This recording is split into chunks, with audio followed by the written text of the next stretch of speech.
कचरे के ढेर में मिली एक मासूम बच्ची को दादी ने अपनी बेटी बनाकर पाला। गांव वालों ने उन्हें जिंदगी भर ताने मारे, लेकिन शादी के मंडप में दूल्हे ने जो किया उसे देखकर पूरे गांव की आंखें नम हो गईं। ये कहानी बिहार के भोजपुर जिले की है, जहां एक बच्ची के जन्म के कुछ ही घंटों बाद उसकी मां इस दुनिया को छोड़कर चली गई। घर वालों ने उस मासूम को ही मनहूस मान लिया। उन्हें लगा कि उसके आते ही ये अनहोनी हुई है, इसलिए उन्होंने उस नवजात बच्ची को कचरे के ढेर में फेंक दिया। लेकिन शायद बच्ची की किस्मत में कुछ और ही लिखा था।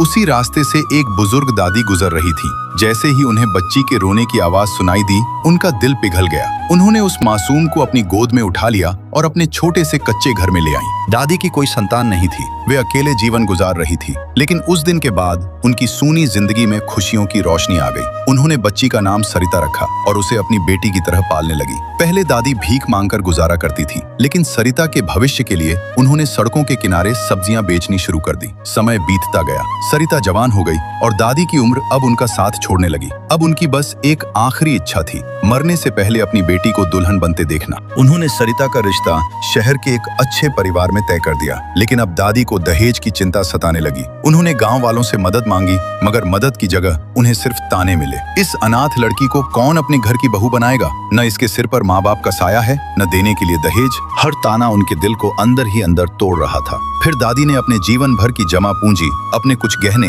और अपना छोटा सा कच्चा घर तक बेच दिया, ताकि बेटी की शादी सम्मान से हो सके। आखिरकार शादी का दिन आ गया। दादी कांपते हाथों से दहेज के पैसे लेकर दूल्हे के पिता के पास पहुंची। पूरा गांव तमाशा देखने खड़ा था। सबको बस यही इंतजार था कि कब ये शादी टूटेगी और दादी का मजाक बने। लेकिन तभी दूल्हा आगे आया और उसने पैसे लेने से साफ इनकार कर दिया। उसने दादी के पैर छूते हुए कहा, दादी, आपने जिस बेटी को कचरे के ढेर से उठाकर जिंदगी दी, उससे बड़ा दहेज दुनिया में कोई नहीं हो सकता। हमें पैसे नहीं, सिर्फ सरिता का साथ चाहिए। ये सुनते ही दादी की आंखों से आंसुओं की धारा बह निकली। उस दिन गांव वालों को ये समझ आ गया कि बेटी बोझ नहीं होती हैं और सच्चे रिश्ते दहेज से नहीं, सिर्फ इंसानियत से बनते हैं। अगर आपको दादी का संघर्ष और इस दूल्हे की सोच पसंद आई हो, तो चैनल को सब्सक्राइब करके कमेंट में उन्हें धन्यवाद जरूर लिखें।